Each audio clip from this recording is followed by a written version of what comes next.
close, I whittled them down. Sticking to them by sticking around. The gang online, Iwo Jima got one flag and it's sticking the ground. Setting up shop. Think I got the message across. Came for the titles, impressive to watch. We play at the levels of Letterman jocks.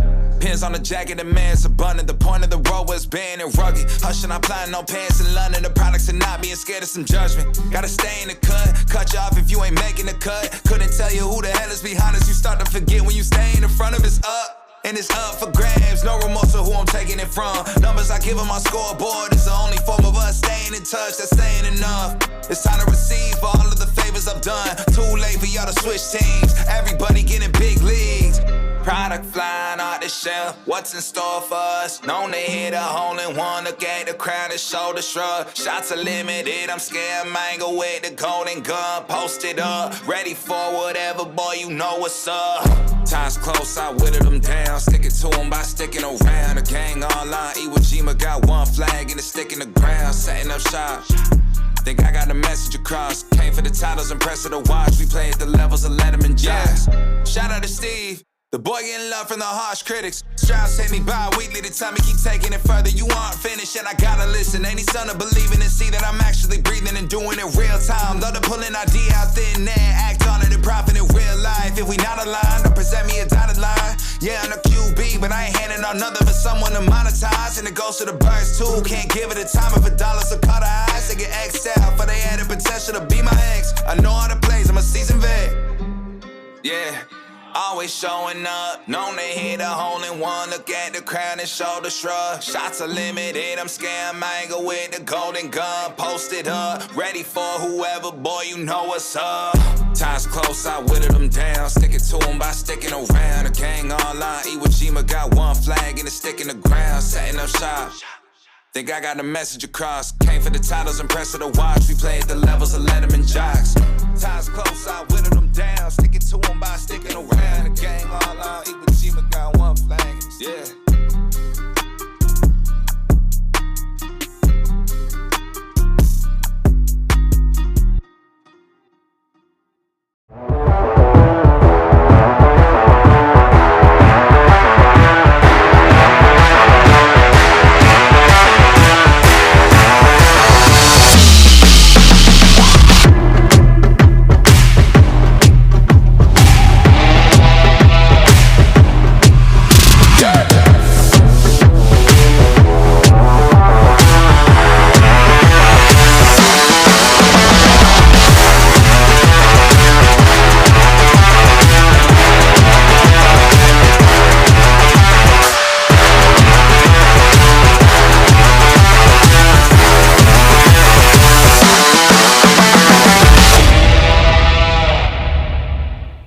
Hello again, everybody, and welcome to another fun-filled edition of the Roundup with me, Big League Berardi, brought to you by Spherion Mid Ohio.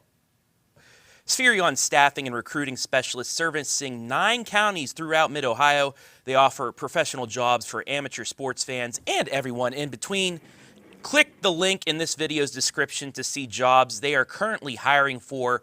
Learn about the perks of using a staffing agency or to fill your current staffing needs. On today's show, we have last week's Greatest Hits winner and this week's nominees in a remixed version. We're actually combining our Greatest Hits and our Diamond Cuts because we didn't have that many games last week, so you have a remix of those two to vote for once I get through that. We have our Talk of the Town Shoutout edition brought to you by Plymale Insurance Agency as well, and we will take a special look at the softball tournament brackets, something we discussed during our podcast on Monday. But first, as always, let's take a look at our highlighted conferences from this week, and it is the KMAC, the Knox Morrow Athletic Conference. Let's take a look at the baseball scores. First, from the past week, Cardington getting a big win over Centerburg. Tough year thus far for Centerburg. They lose 11-1 to the Pirates.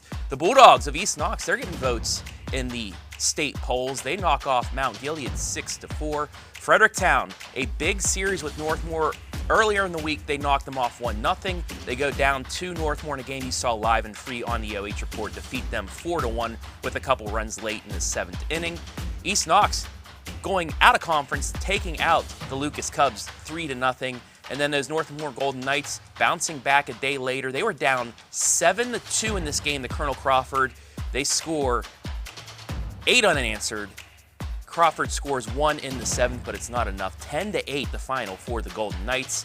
Pleasant taking care of Mount Gilead as well, 13-3. And Columbus DeSales handing Fredericktown the Freddies, the top team in Division III, its first loss that knocked them down a bump to the number 2 team in D3. That was a 12-8 score.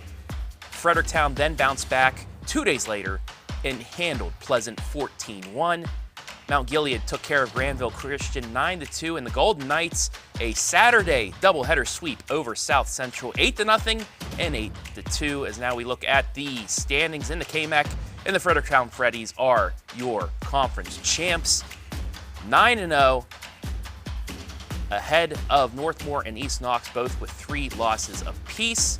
They can get an outright championship with 1 more victory. They got to play Centerburg in the Freddyburg, so it's looking good for those Freddies to get another KMAC championship.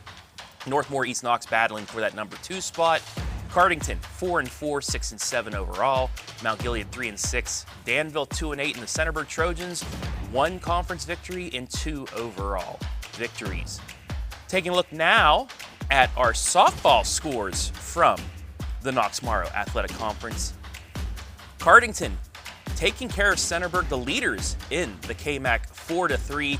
East Knox, one of those sneaky teams in the KMAC, an 18-2 winner.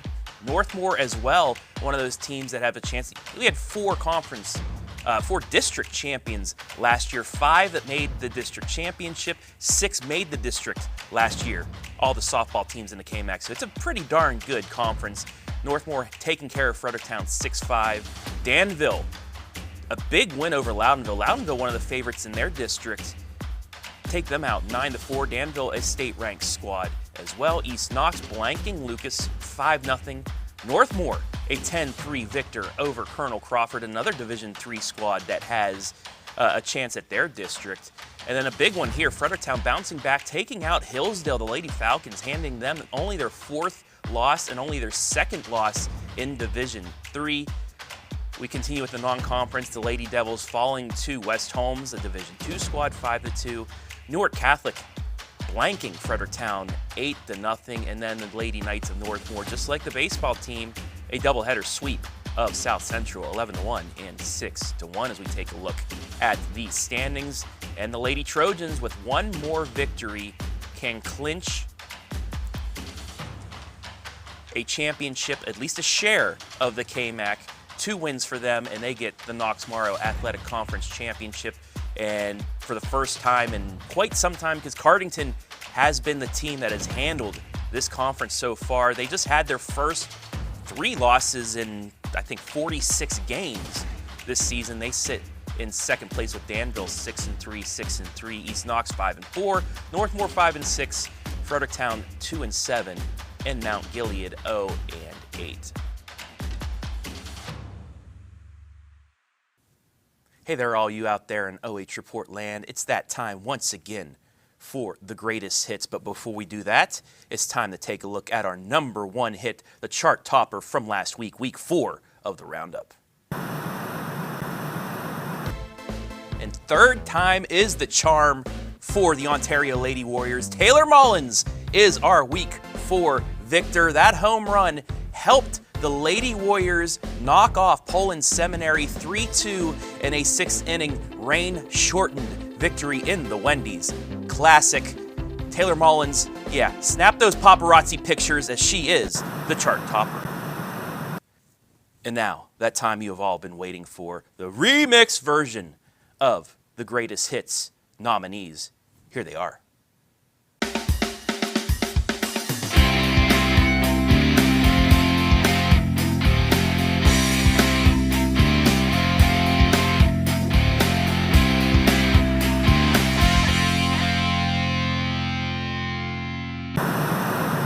Our first nominee is Northmore's Grant Bentley, as the Golden Knights were singing "Don't Call It a Comeback," as his 2 RBI triple completed a 5-run comeback, singing "Bentley Said Knock You Out" over the Colonel Crawford Eagles. Nominee number 2 is quite the unique nominee out of our first remix with our Diamond Cuts. Y'all remember that song Yakety Sax? It actually made it onto the charts, and now it's in Greatest Hits as all 9 NORTHMOR Golden Knights getting into the double play in the double pickle. Yakety Sax. Number 3 comes from rainy Jeromesville as the Falcons' Jake Hoverstock tells his team, "You can stand under my umbrella, Ella, Ella, eh, eh, eh." That's a bases clearing double as HILLSDALE wins by 10. Back to North Bloomfield Township, where the Golden Knights' Drew Hammond had the Eye of the Tiger playing, because not often do you see someone barrel up a ball against pitcher Cade Carpenter, but Dr. Hammond was able to for this RBI double. And another first in Roundup history. You've seen some artists break into multiple genre charts like Garth Brooks, Shania Twain, Snoop Dogg, Darius Rucker, and now Drew Hammond, as he adds his name to that. The unassisted double play puts him back on the list. And there they are, the remixed version of the Greatest Hits nominees. Make sure to vote in the comments section. Remember, just one vote per person, and we will have the winner on next week's show. So one more shout out to the Greatest Hits nominees. And speaking of shout outs, it is now time for the Talk of the Town shout out edition, brought to you by Plymale Insurance Group. The shout outs from our MVP interviews over the past week's games. Roll it. Yeah. Yeah. Yeah.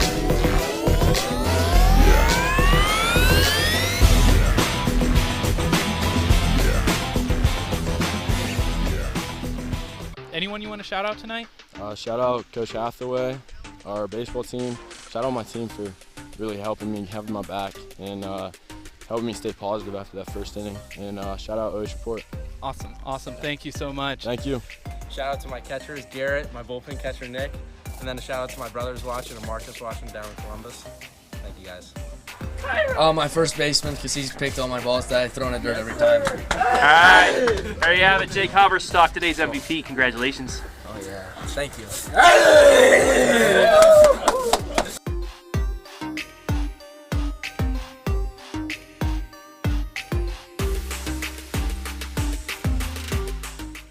So there is the abbreviated version of the Talk of the Town Shoutout Edition, brought to you by Plymale Insurance Group.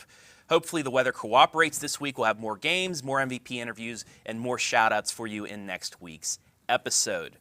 All right, before we wrap things up, the tournament draw for softball happened on Sunday. Brian Skoronsky and myself broke down those brackets on the OH Report video podcast. You see that every Monday live and free around 4 o'clock on the OH Report. You can also watch any episode back, including the past Monday's episode, on our Facebook and YouTube pages. But this is what we had to say about the softball brackets on the show.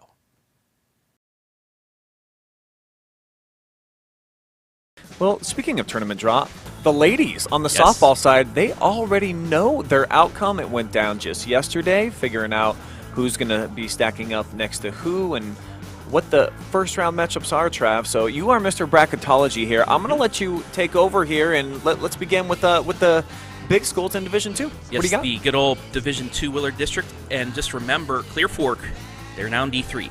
So that's one team. You know, they got district runners up last year, but you got a team that this week, the number 5 team in the state of Ohio, the Madison Lady Rams. They were number 1 before dropping 2 tough losses to Division I Mount Vernon, but they've bounced back. They are the 1 seed. They'll take on the winner of Norwalk and Sandusky Perkins. Now, this might be a little bit of a sneaky team. Perkins, they knocked off Ontario in a non-conference game earlier this year, so they, you never know what could happen. I know Coach Snow said that Ontario had a really bad offensive game against them, and a couple things didn't go right, but you never know.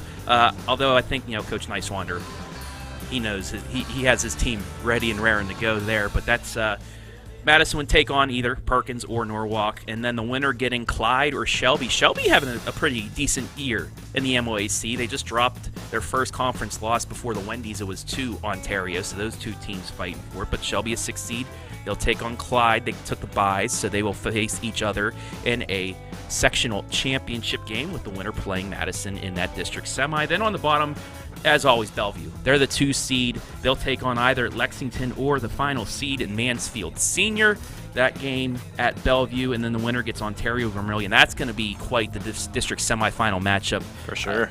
Not trying to overlook Lexington or Vermilion for Ontario and Bellevue, but Bellevue, Ontario in a district semifinal, that's always, you always get the good matchups there. But I think you and I are rooting for that Madison, Ontario And part it seems two. like in this Division II district, typically there aren't big upsets. The top dogs usually shine through and get into that Final Four with an opportunity to move on to regional.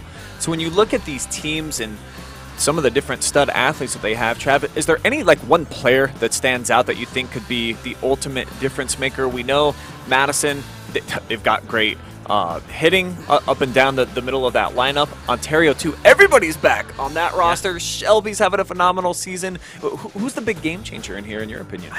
There's so many. I mean, Snow, Frazier, Mullins, home run. Yeah, all back-to-back three in the homered against Madison in that game, too. Right.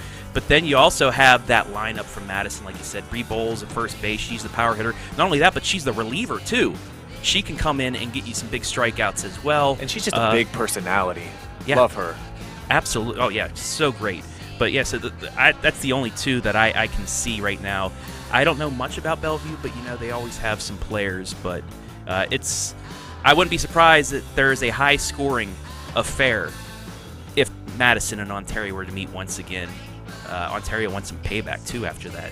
They had a big lead, 7-2 lead. Going into the 6th, and then Madison woke up and got the win. But I can't name just one or two players in this because Madison and Ontario both have so many pieces that, it's a shame that both those teams are in the same district because I think both of them could not only win a district but make it far in the regional as well. I mean, coaches have already given Madison the respect, naming them the #1 team in the state.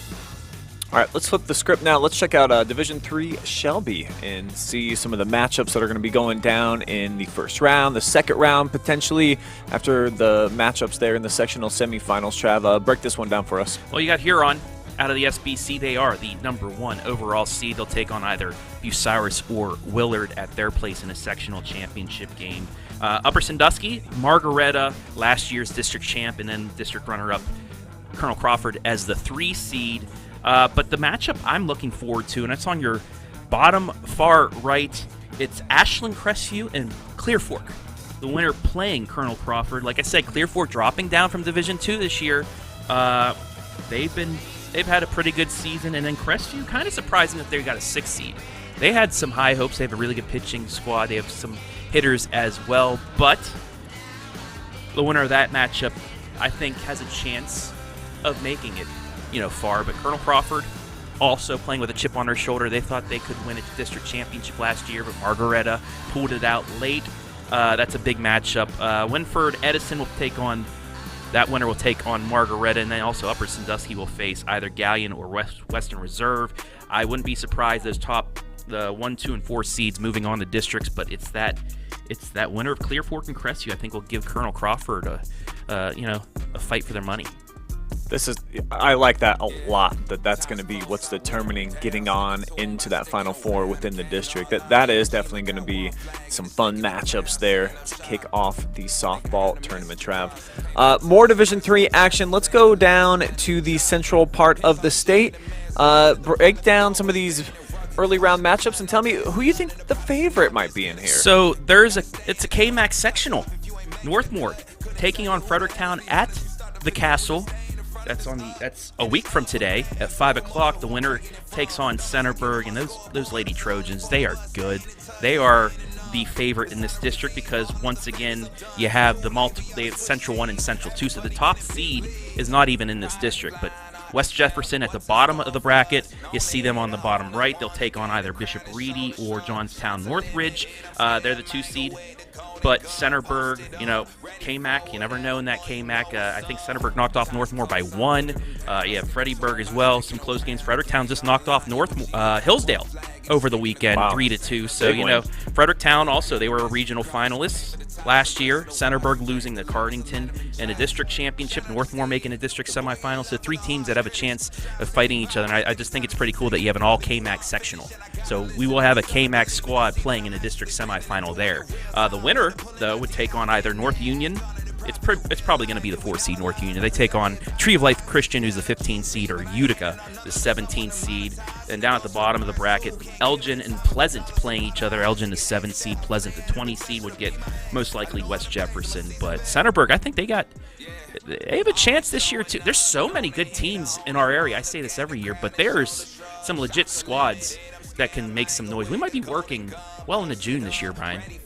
That's always the hope and goal for us, is to follow one of these journeys and see who can have either that Cinderella journey or one of the top dogs, like you're talking with the Centerburg, and see if all that talent plays out on the field when it gets into tournament time, which always so exciting because you can be one and done at any time. Yep. One bad performance. 5 errors could cost you a chance at things like that. But it's those teams that they have that veteran leadership. That's why also I'm so high on Fredericktown baseball, 9 seniors. It's huge. But you have players, for Centerburg, their best player, she's a sophomore. Can she continue to show out and, get into the big stage and things like that? But we'll just have to find out. That's why they play the games. But I'm very high on the Centerburg Lady Trojans this year. All right, more D3 action. Move on to Wellington now and see some of the teams going to be participating there. And there are the Hillsdale Lady Falcons, Final Four bound a season ago. So this is a very interesting district because Hillsdale up from Division 4 to 3, Keystone and Triway down from Division 2 up to 3. Keystone got the #1 seed. Triway with 3 losses. They have the 2 seed, but they're in the other district. There's 2 districts on this. The winners, although those 2 districts would not meet until a regional championship game. There's, I think, 5 Northeast districts. So Hillsdale, Tuslaw, Keystone, this one would face another bracket, and then Triway would face somebody else as well. But Hillsdale, the #3 seed, they'll take on the winner of Columbia Station. Columbia or Warrensville Heights, that's on the 11th, so 10 days from now at 5 o'clock. And then they would get quite the match. Maslin Tuslaw, 4 seed. Waynedale, a team that they'll see at the end of the regular season, the 18 seed. Tuslaw gave Triway a very tough test this season. And then on the bottom of the bracket, Keystone, they either face Clearview or Wellington, 13-20 matchup. Also, Northwestern, a team that got a tough victory over Hillsdale. They're the 5 seed. They're at the bottom. They'll take on either Cuyahoga Heights or Trinity, the 9-22 matchup. Hillsdale and Keystone faced each other on a Saturday of 2 weeks ago. Keystone walked off in the 8th inning, 3-2, so that could be quite the district championship game. But also you have Tuslaw in there that fought Triway hard. So a lot of big-name teams in this one. It's going to be... if the winner of this district will be battle-tested for the regional. I'll say that. Hillsdale, you know how high I am on those Lady Falcons with what they have coming back and the pitching that they have, but it's gonna be quite the test for them. Yeah, that's 3 powerhouses right there in just one district. 3 teams that you typically expect to be at Akron, playing with a chance to move on to the championship game. So, my gosh, how much fun is this one going to be? Oh, absolutely. But also, for those 3 big-time teams, one of them is not going to make it into even the district championship round, a team that you consider to be a state championship contender. That's nuts. Yeah, well, it's those OHSA rules about out of area students coming in and all that stuff. It was supposed to be for the private schools, but all the private schools doing is saying, no, you can't come in because we're at our limit. So even though it was supposed to be a rule to keep those private schools to the right division they're at, it's not, and it's moving a Division 4 team like Hillsdale and a couple Division 2 teams up to D3. So you know how I gripe about those rules that they have for numbers and OHSA and all that stuff. But we'll talk about that some other time. This is, quite the district. 3 state contenders. Only one will survive. All right, let's check out the Division 4 Galleon bracket now, Trav. And you see we got Monroeville playing at home. It's always fun to be on your home surface. And then other teams like South Central, and then also New London having a resurgent nice season. Yeah, New London, one of the top 3 teams in the Firelands Conference. I think they do finish second this season. They're the 2 seed, but Monroeville, you always see Monroeville there fighting. When the Lady Cubs of Lucas had that run for 3-4 years, it was them and Monroeville fighting each other in that district semifinal or district championship at Shelby. But Monroeville have had a phenomenal season once again. They get either Buckeye Central or Mansfield Christian, the 6-10 matchup at their home 10 days from now. Winner would get Plymouth or Crestline. Plymouth, another sneaky squad. I believe Plymouth knocked off Clear Fork in the MVD a few weekends ago, so that would be quite the matchup. And again, a lot of Firelands Conference teams in here, so these teams have seen each other at least twice so far this season. Looking at the bottom of the bracket, South Central, the 3 seed, taking on either the winner of Lucas or St. Paul. Lucas, a 5 seed. St. Paul is 7. And then you have New London taking on Seneca East out of the Northern 10, the 2-9 matchup.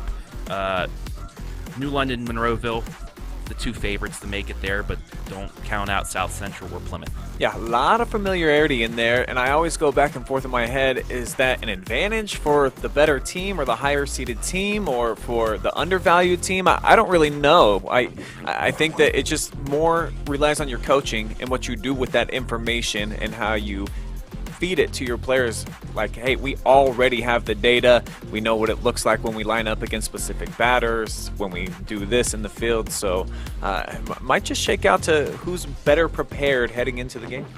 Yeah, it's your starting pitcher having an off night. You never know. You know how to take advantage of that and whatnot. But we'll see. Yeah. There's no Hillsdale in Division 4 this year either. So yeah, I know these teams are all real excited about that. yeah. Let's break down one more Division 4 bracket in New Regal. And tell me, Trav, what do you see the potential here for Cary Baby? They're the number 2 seed. And then also Tiffin Calvert at the number 3. Mohawk, number 4. But those several teams right there, those 3 pack, what's the potential for them? Well, they got to go through Hopewell Loudon. That was a team that Hillsdale saw last year in a regional championship and needed to hold them off in the 7th inning to make it to a state Final Four. So Hopewell Loudon, chip on their shoulder. They thought they should have won that game, but Hillsdale just made one or two more plays to get that. They're the top seed. They'll take on either the 10 or 11 seed. The bottom 2 of the 3 seeds will face each other in Macomb and Arlington to face them. Mohawk, a team that made a run last year as well. They moved into this district now with Hopewell Loudon. They take on either New Regal or Van Loo, but they have tournament experience. And then you do have Cary Baby down there taking on either the 6 or the 12 in Arcadia or Corey Rawson. And then Calvert as well, the 3 seed. Cary Calvert, that could be a very intriguing matchup in a district semifinal. Calvert gets the 5 or the 7, North Baltimore or Riverdale. But Hopewell Loudon, Mohawk. Interesting, very interesting. So you might have 2 really good district semifinal matchups there. I love district time of year because obviously geographically you're just so familiar with your opponents, and there's a lot of little rivalries. Some of them you're not necessarily seeing them in the regular season, but you have tournament rivalries too. So you're looking at some of these teams that have probably met quite a few times over these last few years. Who's going to shake out at the top? Hopewell Loudon getting that number 1 seed. Mohawk maybe a little undervalued just because you, I think, have to look at past tournament experience and what they've been able to do when they get in the postseason. And that's a squad that they're in the Elite 8 quite a bit. So definitely don't count out those Lady Warriors and Cary with that number 2 seed. They are a scary, dangerous team that you would probably expect to at least play for the right to get into that Elite 8. Yeah, and also, bracket we don't have, but I do want to mention real quick, the Lady Devils of Danville. They are number 9 in the state rankings this week. They're the 2 seed in their district, Central District in D4. The number 1 seed, Mechanicsburg. Mechanicsburg is the number 4 team in the state. A Danville-Mechanicsburg district championship could be something worth watching for down there in that district. Mount Gilead, a 12 seed there as well. And then Loudonville as well. They're in Triway's district. They're on the bottom of the bracket. I believe they're an 8 seed. Triway, the number 2. So we could see a Triway Loudonville district final. And Loudonville, they had some tests. They have a lot of players back from that district runner-up team that had Hillsdale on the ropes late at That they Akron's did. Firestone Stadium in the district championship game, so they're battle-tested as well. A lot of teams, a lot of good teams. So that'll round things up here. You see what I did? Yeah.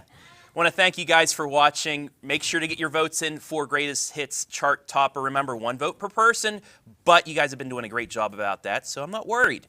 Want to thank our sponsors for today, and as always, Plymale Insurance Group for our Talk of the Town Shoutout Edition, and our show sponsor, Spherion Mid Ohio. A little preview for next week. We should have baseball brackets ready for you, so we'll talk about those. We'll have our Talk of the Town, we'll have our Greatest Hits, Diamond Cuts, and all that other fun stuff we have to offer. But that's going to do it for now. I am Big League Berardi, and this has been The Roundup.